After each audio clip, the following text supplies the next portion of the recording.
할렐루야. 아내와 이야기하다가 아이들이 엄마 뱃속에 있던 때의 성격과 나왔을 때의 성격이 똑같다는 얘기를 들은 적이 있습니다. 큰아이가 아내 뱃속에 있을 때 움직임을 보면 아내 뱃속에서 가만히 있지를 않았던 것이 기억이 납니다. 요만한 배인데 여기저기 들쑤시고 여기서 불쑥 저기서 불쑥 이렇게 잔 손발짓이 많았던 것으로 기억합니다.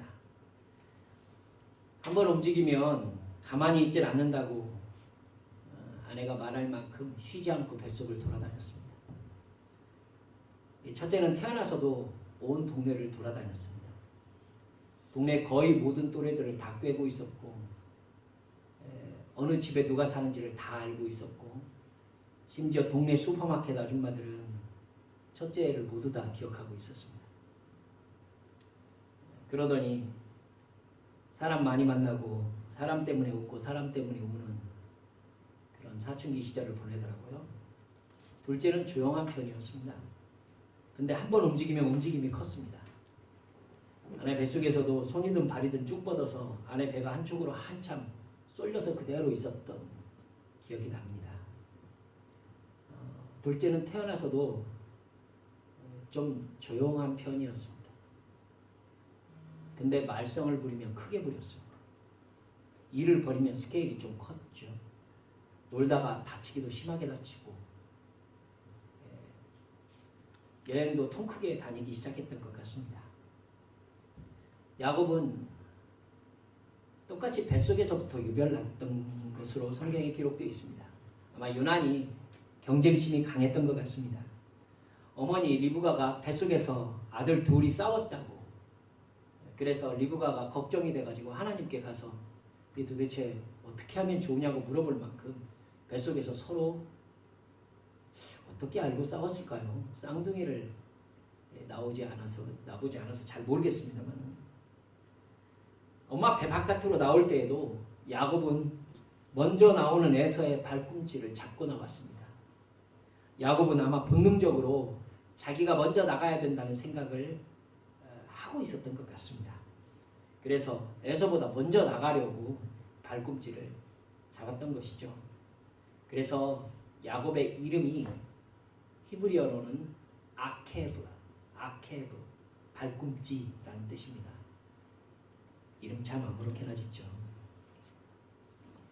야곱은 천성적으로 욕심이 많고 지배욕이 많은 사람이었습니다. 야곱은 에서와의 경쟁에서 이겨야 살아남는다는 생존 본능이 강했습니다. 당시 그 고대 근동 지방에서는 장자가 아버지의 대부분의 재산을 가져가게 되어 있습니다. 차자가 있고 그 다음 아들들이 있는데 그 아들들에게 돌아가는 몫은 뭐 장자에게 한 70% 가고 나머지 30%를 가지고 나머지 애들이 나눠 갖는 뭐 그 정도로 장자 쏠림 증상이 굉장히 심했죠. 뿐만 아니라 아브라함부터 하나님께서 택하신 가정이었기 때문에 장자에게 장자권의 축복을 해주는 아버지의 축복, 그러니까 하나님으로부터 오는 축복권이 장자에게 연결되게 되어 있었습니다. 야곱은 그것이 못내 탐났던 것 같습니다. 야곱은 기회를 노리고 있다가 사냥 후에 지쳐서 돌아온 에서에게 팥죽을 장자권과 바꾸라고 얘기를 하죠. 잔머리입니다. 여러분 팥죽 먹었다고 해가지고 아버지 이삭이 야곱 불러가지고 팥죽 네가 먹었으니까 바뀌었다 하면서 야곱에게 축복기도 하겠습니까? 어떤 의미냐면 야곱이 에서가 장자권에 대해서 어떤 생각을 가지고 있는지를 파악해 보려는 것이죠. 근데 에서의 반응은 어땠습니까? 야 그런 거 너나 가져라. 이 반응이었습니다.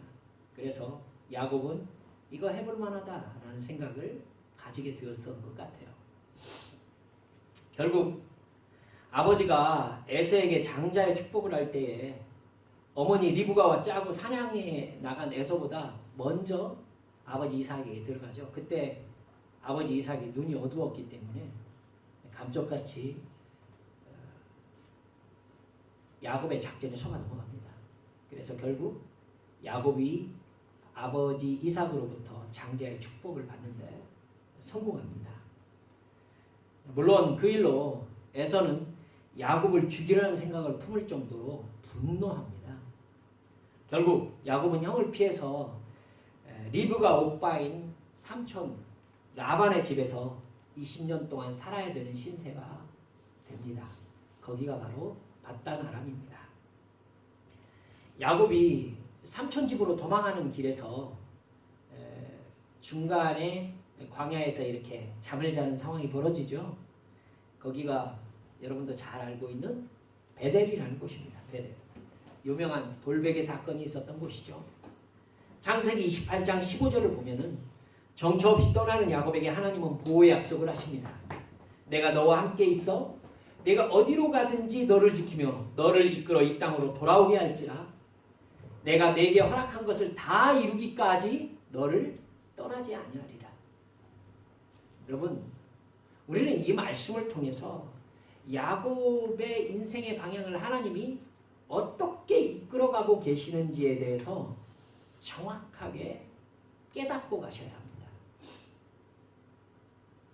베델에서 하나님이 지금 이 베델 언약을 하시면서 야곱과 어떤 관계를 맺고 싶어 하시는지, 그리고 이 언약이 야곱의 인생에 어떤 영향을 끼쳤고, 그리고 그 결과 야곱은 어떤 삶을 살게 되었는지.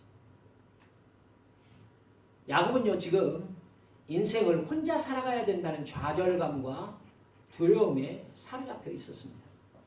하나님과 여러분, 하나님이 택한 사람들과의 관계 속에서요, 좌절과 두려움의 상황이 온다는 걸 아셔야 되고요, 그것에 역할이 있다는 것도 여러분 깨달으셔야 합니다.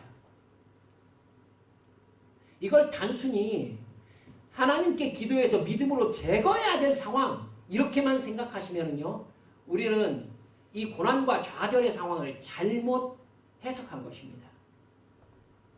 여러분, 야곱이 지금 이렇게 힘든 상황에 놓인 것, 하나님이 지금 이걸 알고 계셨어요? 모르고 계셨어요? 알고 계셨어요. 그러니까 베델에 야곱에게서 나타나신 겁니다. 그래서 약속을 주신 거예요. 하나님은요, 지금 무슨 얘기를 하고 계시는 거냐면, 네가 어찌하여 그리하였느냐라고 과거 얘기를 하고 싶으신 것이 아니라, 내가 너와 앞으로 이러한 사명과 사역 속에서 너와 관계를 맺고 싶다, 이렇게 지금 얘기하고 계시는 것입니다. 하나님은요, 언제나 당신이 써야 될 사람들을 본격적으로 쓰시기 전에 그를 혼자라는 좌절과 절망감을 가질 상황으로 인도하시는 것이 성경의 일반적인 특징인 것 같습니다. 아브라함도요, 갈대아 우르에서 잘 살고 있었던 사람입니다. 하란으로 이렇게 옮긴 것이 몇 살 때인지 정확히 몰라서 갈대아 우르를 떠난 나이가 몇 살인지 이것까지 뭐 정확하게 알 수는 없겠습니다만은, 여러분, 잘 살고 있을 때에 하나님이 갈대아 우르를 떠나 가나안 땅으로 가라고 하셨습니다. 여러분, 키로수로 계산하면 줄잡아 2,000km 가까이 되는 그런 키로수입니다. 여러분, 거기를요, 광야길 또는 사막길 또는 사람이 많은 도시를 거쳐서 이동을 해야 했었지요. 그때 고속철도가 있었습니까? 그걸 모두 다 걸어서 움직여야 되는 여정이었습니다. 여러분, 그 여정 속에서 아브라함이 이게 뭔가라는 생각이 안 들었을 것 같습니까? 그건요, 생존의 위협 가운데 내던져진 것을 의미합니다. 아브라함은 하나님의 말씀에 순종하기 위해서 자기가 자칫 그 길을 가다가 죽을 수도 있는 상황을 각오한 거예요. 내가 뭐 하는 짓인지, 하나님의 말씀을 따르는 것이 과연 내 인생에서 옳았던 일인지에 대해서 여러분 회의와 좌절을 겪었을 충분한 상황적 이유가 있습니다. 아브라함에게 여러분 신앙교육을 잘 받았던 아들이 이삭 아니겠습니까? 여러분 이삭은 아브라함에게서 아마 참 잘 이렇게 자식 교육을 받고 편안하게 살 수 있을 만한 환경 속에 자랐던 아들입니다.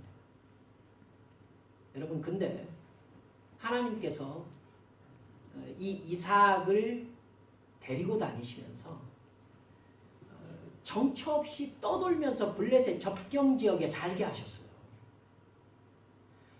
이삭이 도시 가운데로 들어가가지고 사람들과 어떤 관계를 맺으면서 직장을 가지고 혹은 자기 어떤 터전을 닦았던 기록이 없습니다.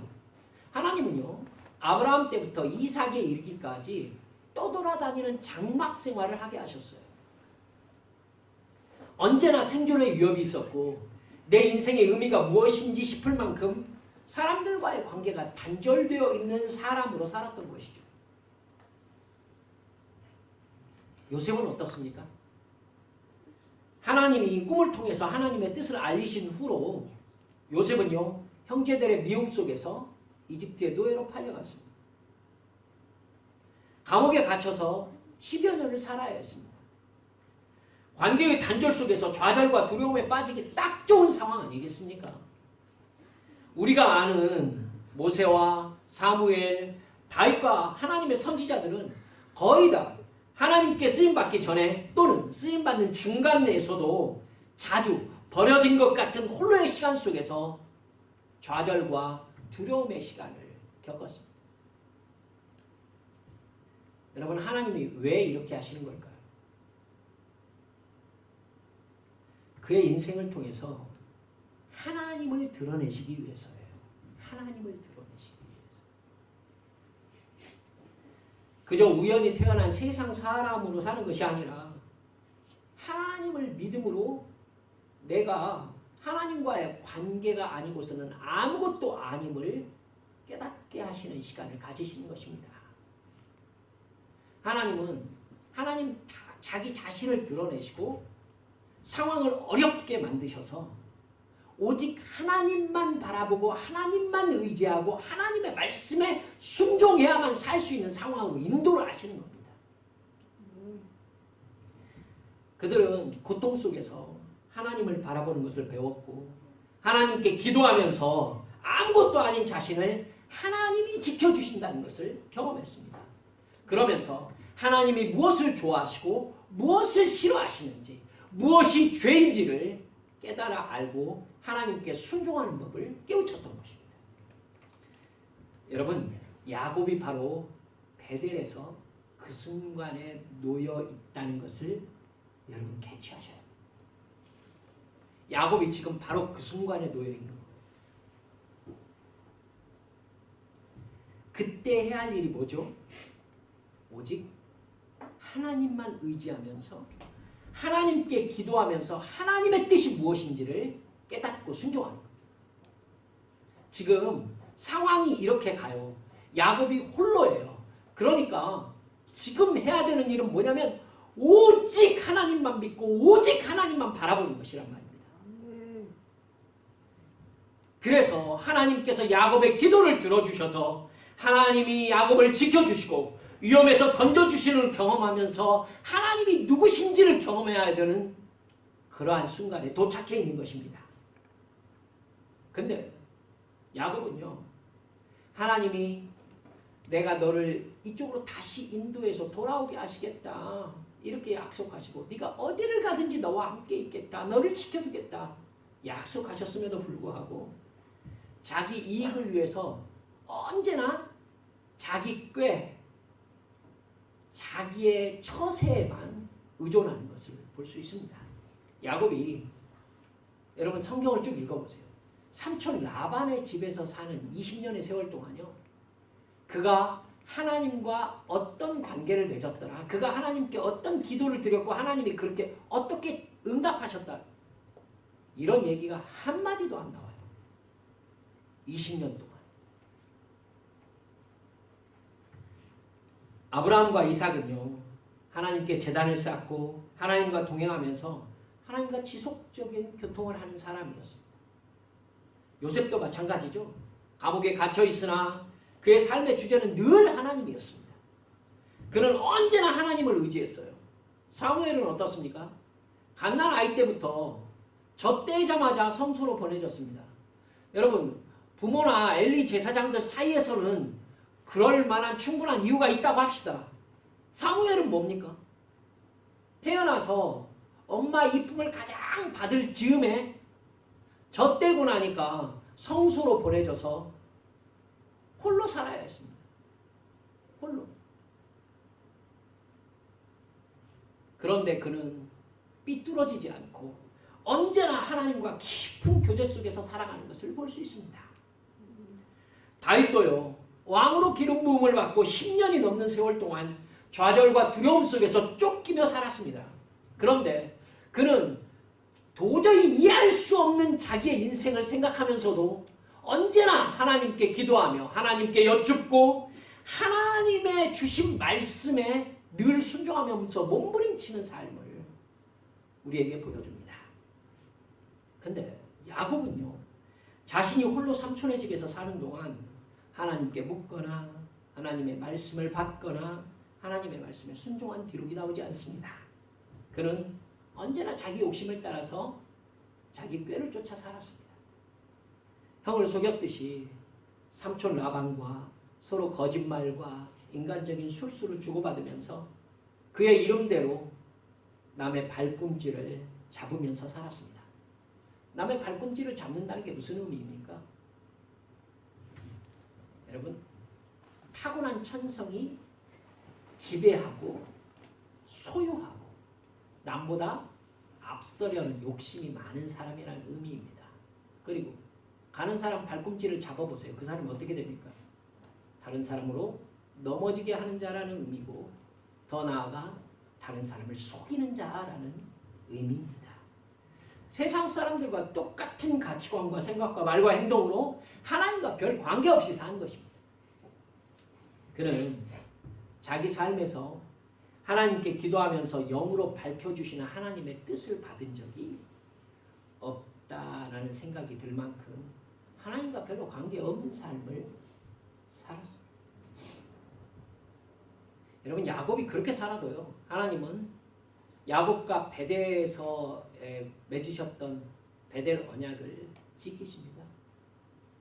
야곱을 위험에서 건져주셨고, 그리고 삼촌이 어떻게 머리를 써가지고 야곱의 재산이 불어나는 것을 막으려 했지만 하나님께서 야곱의 재산을 지켜주셨습니다. 근데 야곱은 그의 인생에서 여러분, 하나님이 주시는 강함과 하나님이 주시는 평안을 경험하지 못하는 인생을 사는 걸 볼 수 있습니다. 이게 중요합니다.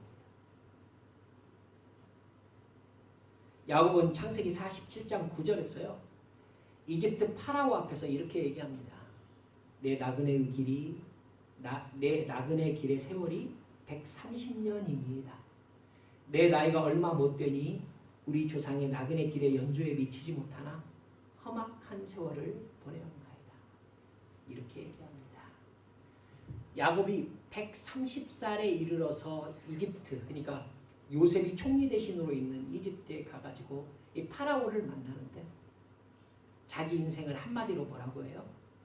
험악한 세월이었다. 이렇게 얘기합니다. 내 나이가 얼마 못 된다는 말을 너무 신경 쓰지 마세요. 아브라함이 175세에 죽었습니다. 그리고 이삭이 180세에 죽었습니다. 그러니까 130세니까 앞으로 한 4, 50년이 남았다라고 지금 생각을 하고 있는 거죠. 하지만 야곱은 147세에 죽습니다.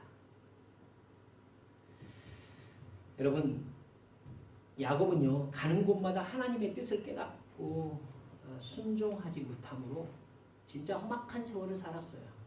야곱에 대한 기록이 참 창세기 많이 기록되어 있는데 야곱의 인생을 보면 진짜 참 험하게 산다, 이런 상황을 많이 맞이합니다. 가정적으로도 또 바깥에서 일어난 일로도. 오늘 본문은요. 야곱이 삼촌 라반과 헤어지고 에서와 화해하고 가나안 땅으로 돌아온 장면이에요. 하나님은요. 처음에 하나님과 약속한 베델로 가라고 말씀하셨어요. 그런데 야곱은 돌아오는 길에 그걸 다 잊어버립니다. 그리고 세겜이라는 곳에 정착을 합니다.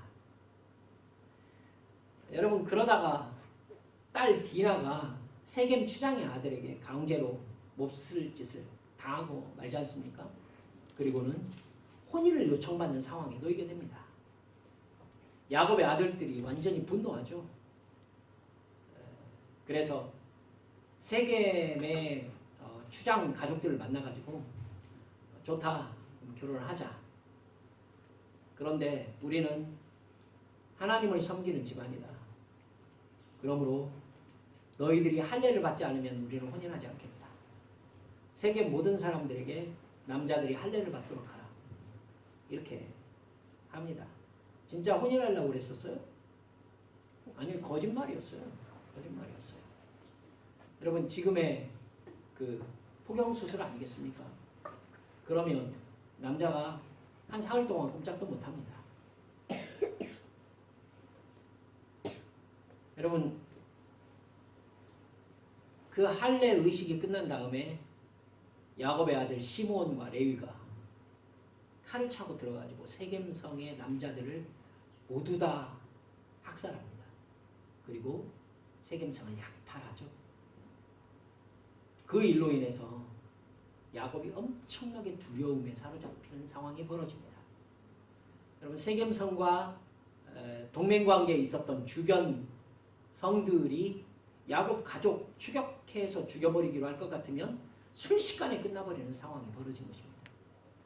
야곱이 이 일을 듣고 시므온과 레위를 굉장히 또 아들들에게 심각하게 뭐라고 하죠. 너희들이 나의 냄새를 주변에 풍겼다. 그들이 와서 우리를 죽이면 어떡하느냐 하면서 막 화를 냅니다. 그때 너무나도 올바른 소리를 해요. 야곱의 아들들이.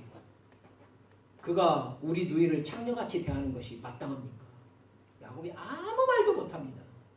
여러분 야곱의 가정을 이끄는 영적인 권위 그리고 그가 정말 타당한 길로 가는 그런 어떤 가장으로서의 모습이 전혀 나타나고 있지 않은 모습을 볼 수 있습니다.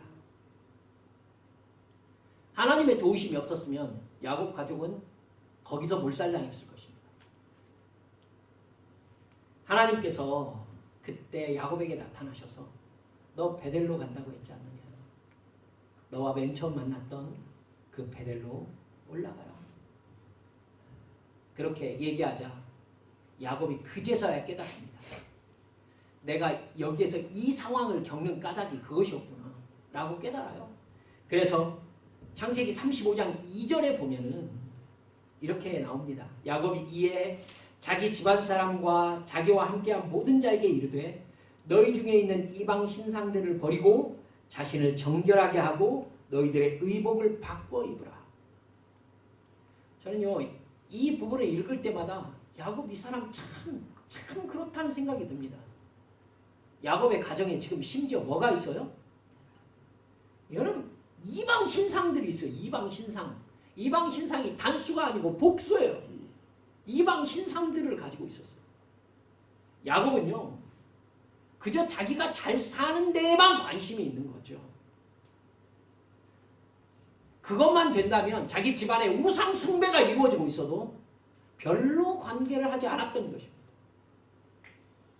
이런 사람은요 그가 하나님과 관계가 있는 사람이라면 틀림없습니다. 자기 인생에서 우환이 끊이지 않습니다. 어려운 일이 끊이질 않아요. 허덕거리면서 사는 것입니다. 야곱은 나중에도요 절망과 좌절 가운데 놓여지는 상황을 정말 많이 겪어요. 야곱이 그 뒤로 정말 인생에 큰 충격을 받았던 일이 무엇입니까? 요셉을 잃어버린 사건이었어요. 형들이 요셉을 이집트에 팔고 아빠한테는 야곱한테는 뭐라고 보고했어요? 짐승에 찢겼습니다. 우리가 그의 피 묻은 옷을 발견했습니다. 이렇게 보고했습니다. 그때 야곱은 슬피 울면서 내가 내 아들이 있는 음부로 나는 내려가겠다 이러면서 죽고 싶다고 얘기했었습니다. 야곱의 마음속에 큰 상처로 남았던 사건이었죠. 여러분 그뿐입니까? 야곱이 이제 요셉을 잃고 나서 이제 라헬도 잃었었으니까 마지막 베냐민에게 기대를 걸고 있었지 않습니까? 나중에 요셉이 이집트의 총리가 되고 나서 형들을 1차 이렇게 그 양식을 주어 보내면서 시므온을 볼모로 잡죠. 그리고 누구를 데려와라? 베냐민을 데려와라. 이럽니다. 여러분 우리는 위에서 보고 있으니까 뭐 그렇게 상황이 돌아가는가 보다라고 생각하지만 야곱의 입장에서 생각해 보십시오.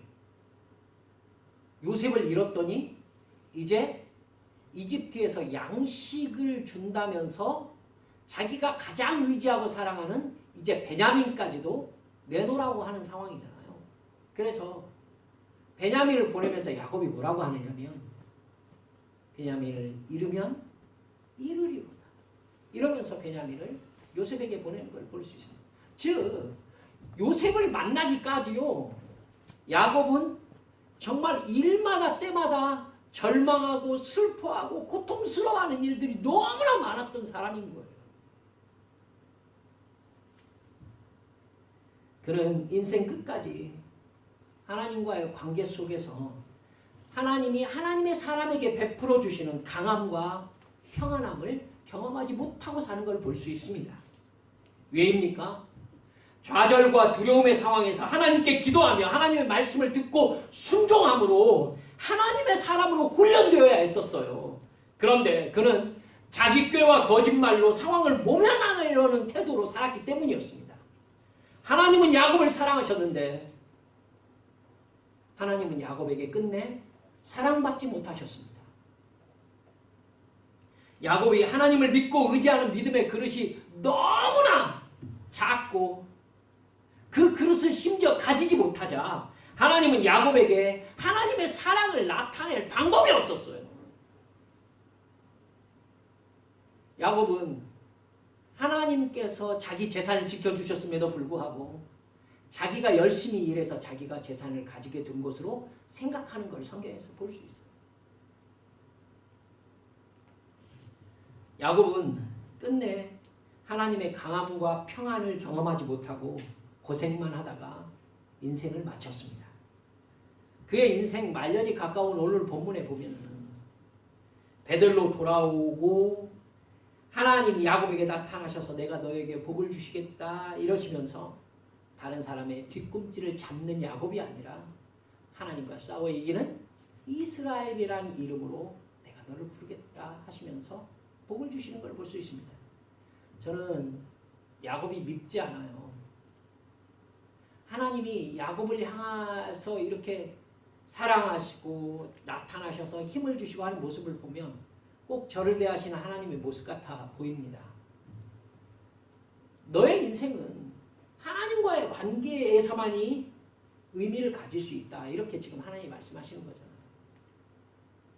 하나님의 강함과 평안은 하나님께 온전히 순종하는 자에게 주어지는 축복인 것을 믿으시기 바랍니다.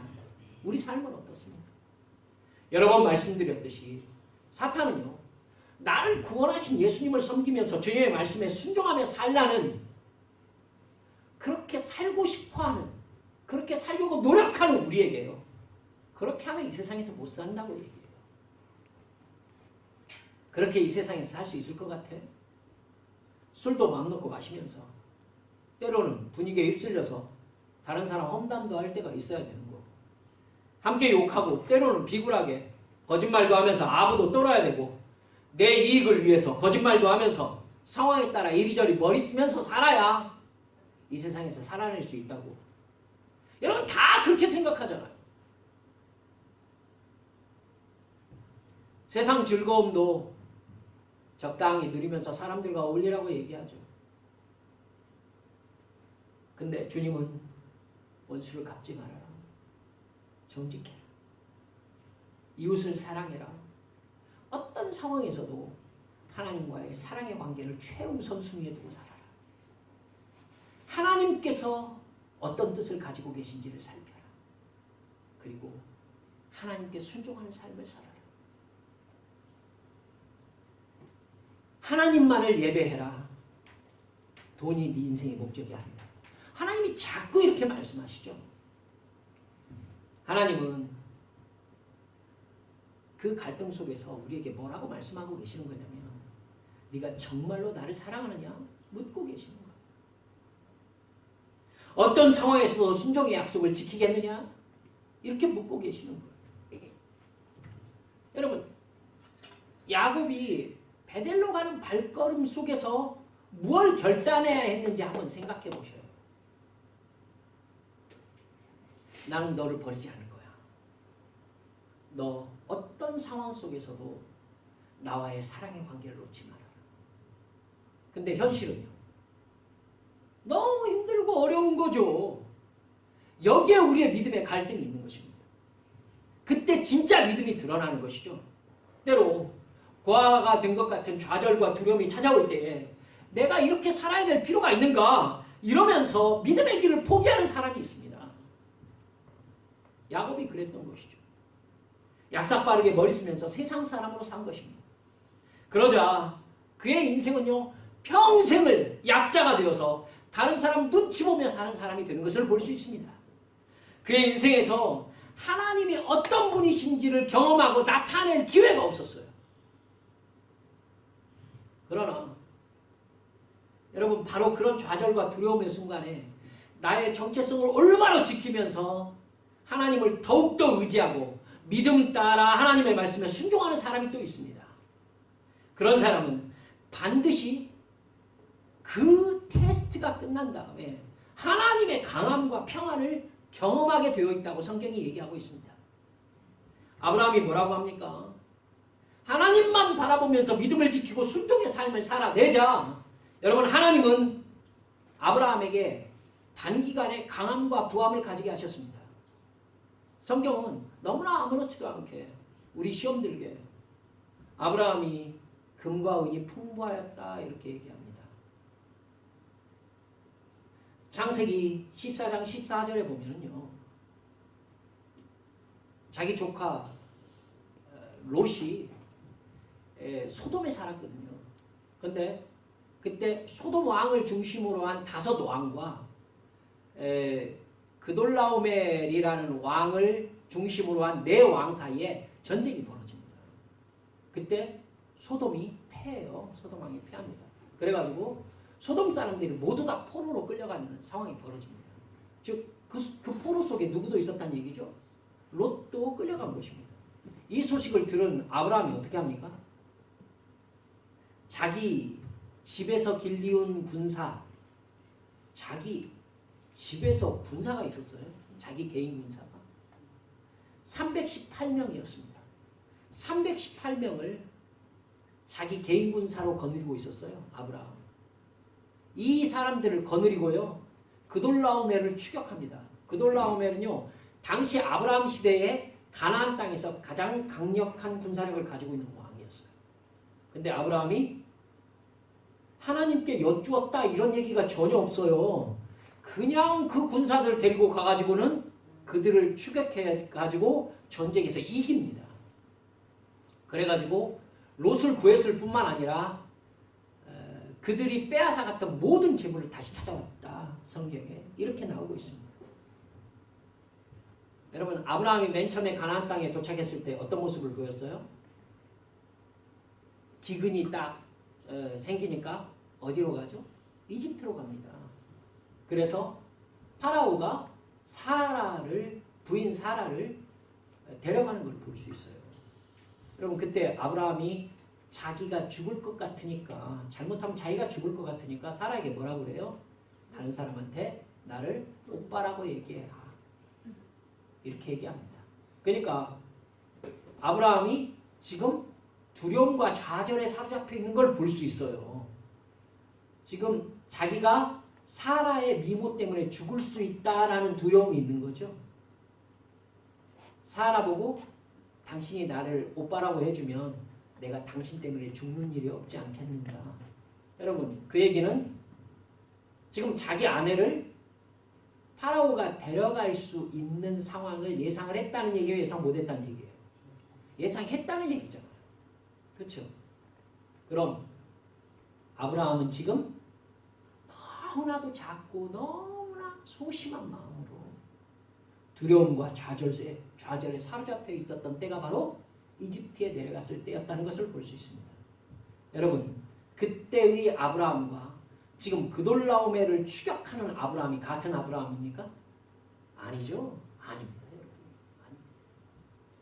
그때의 그 아브라함이 아니에요. 이제 힘과 능력이 있어서요. 자기 개인 군사로 내 왕과 싸워서 이기고 그들을 파괴하고 소돔을 구원하고 재물들을 모두 원위치시킬 수 있을 만한 강력한 힘을 가진 사람이 되었습니다. 왜요? 어떻게 이렇게 되었습니까? 하나님만 바라보고 하나님의 말씀에 순종하자. 여러분, 하나님은 아브라함을 통해서 하나님이라는 신이 어떤 신인지를 보여주기 시작했던 것입니다. 할렐루야. 하나님의 말씀에 순종하며 살던 아브라함의 아들 이삭은 어땠습니까? 블레셋이라는 나라의 왕이 이삭에게 뭐라고 얘기해요? 너는 우리보다 크게 강하니까 우리를 떠나달라. 이렇게 얘기할 정도로. 여러분, 지난주에 함께 보셨잖아요. 여러분, 이삭이 그 땅에 농사를 지었더니 그 해에 몇 배 거두었더라? 100배를 거두었더라. 여러분, 이삭만 100배를 거두었던 것임에 틀림없다고 말씀드렸죠. 블레셋 땅도 똑같이 100배를 거두었으면은 여러분, 블레셋 왕이 굳이 우리를 떠나달라고 얘기할 게 없잖아요. 그렇죠? 굳이 그럴 필요가 없죠. 근데 네가 우리보다 크게 강하게 되었다. 우리를 떠나달라.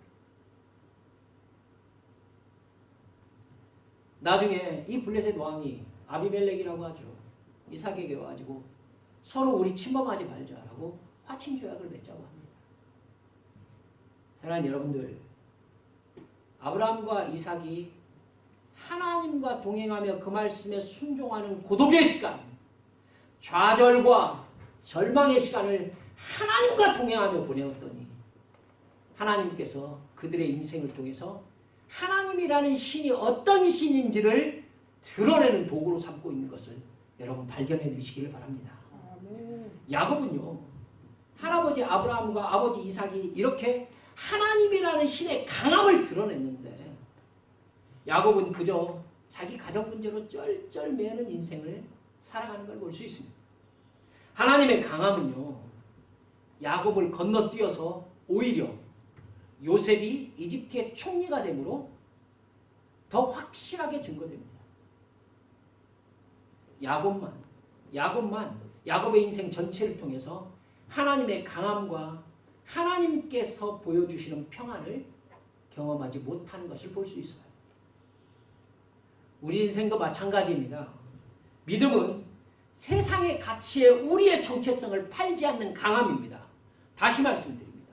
믿음이란 세상의 가치에 우리의 정체성을 팔지 않는 강함입니다. 이게 믿음이에요.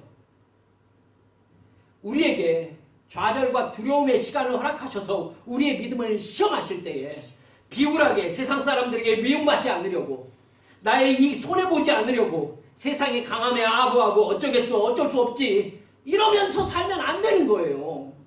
세상 사람의 방식으로 남의 발꿈치 잡고 거짓말하고 중상모략하고 이간질하는 세상 사람으로 살면서 하나님의 자녀라는 정체성을 포기하면 나는 하나님의 뜻을 거역하는 죄인이 된다는 것을 잊지 마시기를 바랍니다. 하나님이 우리 삶을 통해서 하나님의 하나님 되심을 나타낼 수가 없는 거예요. 하나님은 강하십니다. 하나님은 지배자이십니다. 하나님은 온 세상 만물의 주인이시고 인간 모든 사람의 운명의 결정자이십니다. 하나님은 자녀의 믿음을 통해서 하나님의 존재와 사랑과 능력을 드러내시고자 하십니다.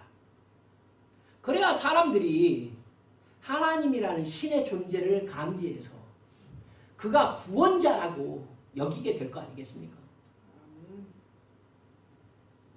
하나님께서 그러한 계획을 세우시고 우리를 고난 가운데 용광로 가운데 집어넣어서 강한 철로 우리를 만들려고 하시는데 하나님께 붙잡힌 사람으로 살고자 하는 믿음의 사람이 없는 겁니다. 교회 안에 자기 이익을 위해서 거짓말하고 상황에 따라서 말과 행동을 바꾸는 기회주의자들로 가득한 것입니다. 예수님이 뭐라고 하셨습니까? 예수님이 당신께서 내일이면 십자가에서 죽으셔야 되는 마지막 다락방 강화에서 담대하라 내가 세상을 이겼노라. 이게 예수님의 선포였었어요. 담대하라 내가 세상을 이겼노라. 여러분, 그런데 교회와 성도들이라고 하는 사람들이 세상을 이기는커녕 돈을 앞세운 세상이 교회를 이깁니다. 세상의 가치관과 문화가 복음과 섞여서 교회를 오염시킵니다. 교인들은 늘 힘들다고 징징거립니다. 외롭다고 징징거리고 두렵다고 징징거립니다. 그래서 오죽하면 교회에서 마음을 치유한다는 치유학교가 생기고 내적 상담을 해야 되고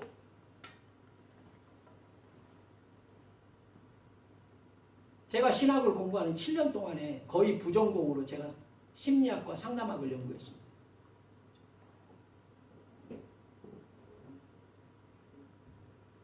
신학과 심리학이 하나가 되어야 된다라는 주장을 가지고 있는 학자들의 책을 읽었습니다. 저는 절대로 반대해 놓습니다. 그게 무슨 소리입니까? 심리학에 복음이 있다는 뜻입니까? 근데 그런 것처럼 되어 있는 교회가 너무나 많습니다.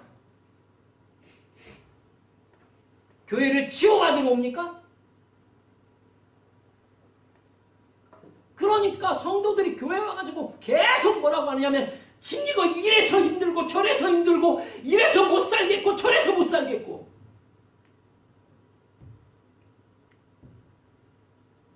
그 모든 고민체가 하나로 딱 묶어서 결론을 내볼까요? 돈 없다는 뜻이잖아요. 돈 없다는 뜻.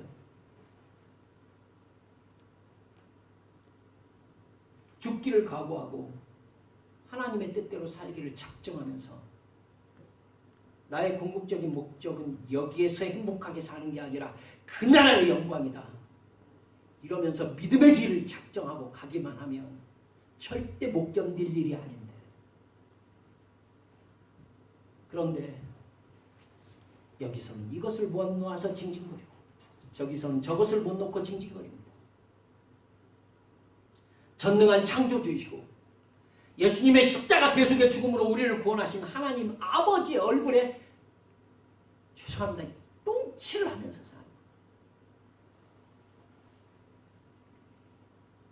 무슨 일이 조금만 생기면요 하나님이고 뭐고 없어요. 그런 사람의 인생은 사탄의 밥이고 놀이터죠. 하나님의 자녀 같은데 자녀의 능력은 전혀 없기 때문입니다. 그는 계속 죄를 지을 수밖에 없습니다. 세상 문화가 이끄는 대로 같이 살아야 되니까.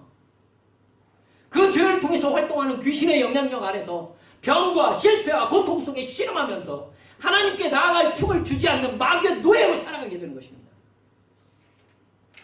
왜 하필 사탄이 그렇게 그를 못 살게 하는 것입니까? 당연합니다. 하나님을 알고 있기 때문이지요. 이런 분위기 속에서 북한 얘기해서 죄송합니다만은 여러분 만약에 북한에서 간첩 일을 하다가 잡히면은 어떻게 되겠습니까? 수용소에 갇힌다면서요.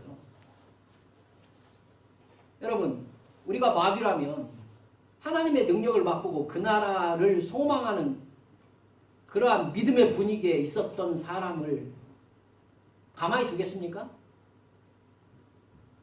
힘들게 했더니 아유 그러면 못 살겠어 하고 다시 달려왔어. 어디다 둘까요? 얘 가만히 놔두면 어떻게 할까요? 다시 갈 거 아닙니까? 수용소에다 가둬야죠. 여러분, 그렇게 세상 사는 교인들이 얼마나 많은 줄 아십니까? 늘 믿음이 있는 것 같아요. 근데 늘 징징 거려. 죽겠는 거죠. 죽겠는 거야. 늘 눈앞에 문제에 매달려 있어. 하나님께 결단하면서 나는 이렇게 살 것이다 라면서 믿음의 용기를 내가지고 죄와 싸우면서 내가 이 문제에 믿음을 포기할 것 같아? 이러면서 정말 세상과 사탄이 감당할 수 없는 믿음으로 사는 사람이 진짜 멋있는 하나님의 자녀일 텐데, 그게 아니라 이건 이래서 울고 저건 저래서 울고 늘 입에 달고 사는 게 도와주세요.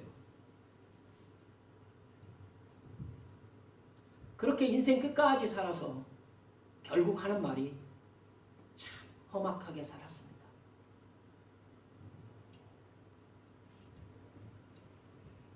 따라서 합시다. 성령님은 진리의 영이십니다. 진리의 영께서 가장 싫어하는 게 무엇이겠습니까? 거짓말입니다. 이익을 위해서 나의 정체성을 살짝 바꿔가면서 이럴 때는 이런 모습을 살짝 이렇게 보여가면서 거기에서 얻을 이익을 얻고, 저기 가서는 저 모습으로 살짝 바꿔갖고 저기에서 얻을 이익을 얻고, 그걸 구약의 의미로는 우상숭배라고 말하는 것입니다. 그렇게 거짓말하며 세상에 아부하며 사는 사람에게 성령님이 역사할 수가 없습니다. 성령님이 사랑의 영이셔서 세상 사람들 앞에 뭐 이렇게 하고 당해주면서 사시는 그렇게 살게 하는 연약한 신인 것으로 생각되십니까? 성령님이 왜 오셨습니까? 여러분, 보이는 모든 세계는 보이지 않는 세계의 지배를 받습니다. 성령님은 우리에게 보이지 않는 하나님 차원의 영적 지식을 주시고 죄가 무엇인지 하나님의 뜻이 무엇인지 알려주시고 일의 결국이 어떻게 될 것인지를 가르쳐 주십니다. 그리고 우리의 영혼을 노략질하는 사탄의 괴계를 정확하게 꿰뚫고 예수의 이름으로 물리치는 강함을 우리에게 부어주시는 신이 성령님이신 줄 믿으시기 바랍니다. 여러분, 죄를 분별하고 싸워 이김으로 거룩하고 정결한 하나님의 자녀로 살게 하기 위해서 성령님이 우리에게 오신 거예요. 죄를 근거로 활동하는 사탄의 영역을 회개함과 복음 전함으로 파괴시키는 영이 성령님이시란 말입니다. 하나님의 나라가 임하였다 선포하시게 하시는 영이 성령님이심을 믿으시기 바랍니다. 성령 충만한 하나님의 자녀들은 죄를 회개하고 회개하게 함으로 사탄의 활동 근거지를 파괴하는 강한 정복자입니다. 여러분, 그렇게 회개가 이루어진 사람에게서 죄의 결과인 사탄의 저주, 고통과 병과 실패와 절망을 떠나가게 하는 사람이 바로 하나님의 말씀에 끝까지 순종하는 하나님의 자녀의 권세란 말입니다. 여러분, 하나님이 훈련시켜서 쓰시는 사람은 절대 세상에 빌빌거리고 징징거리며 살지 않습니다. 그는 아무것도 아닌 것처럼 보여도 마귀가 보기에는 하나님을 의지하고 성령님의 능력을 사용하는 강력한 전쟁 수행 능력을 가지고 있는 사람인 것이죠. 성령님은 진리의 영입니다. 하나님 앞에 정직합시다. 이익을 위해서 거짓말하지 맙시다. 하나님 앞에 부끄럽지 않게 좀 삽시다. 죄와 싸워 이깁시다.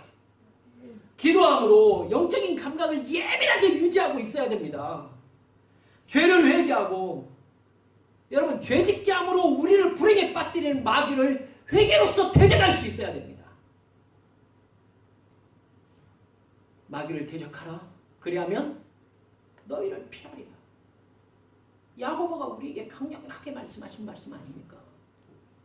성령님은 회개한 우리의 영적 감각을 예민하게 해주심으로, 여러분, 어떤 공동체와 어떤 개인, 어떤 가정 속에 여러분 어떠한 죄가 있고 그 죄를 토대로 어떤 귀신이 활동하고 있는지를 보게 하십니다. 여러분, 그거 못 보겠어요? 예수 믿은 지 몇 년인데요. 이제 영적 감각이 그 정도는 열려 있어야죠. 나를 생각해보고 내 주변에 누구를 보고 어떤 가정을 보고 어떤 교회 어떤 공동체를 보면서 하나님 앞에 이 부분이 실족하고 있구나. 죄가 무엇이구나. 어떤 죄가 여기를 지배하고 있구나. 이걸 해결하는 방법이 무엇이구나. 어떤 회개를 어떻게 해야 되는구나. 여러분 이거 모르겠어요? 금식하면서 하나님께 매달려서 피를 토하는 마음으로 회개해야 될 죄가 있습니다. 여러분 그렇게 해서 그 죄를 토대로 활동하는 귀신, 마귀, 악령을 쫓아내야죠.